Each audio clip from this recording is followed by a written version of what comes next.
Rizq Allohdan. Alloh taolo rizqni yozib qo'ygan.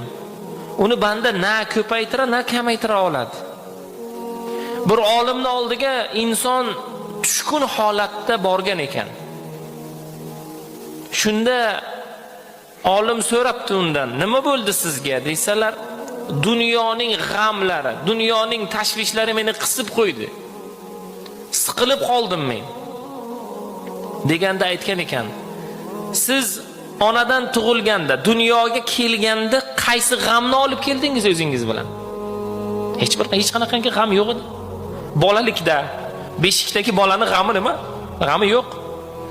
Ikkinchi masala, siz ketayotganingizda, vafot etganda, tobutda turganingizda o'zingiz bilan qaysi g'amni ko'tarib olib keta bilasiz? Hech qanaqangi g'amni. Shuning uchun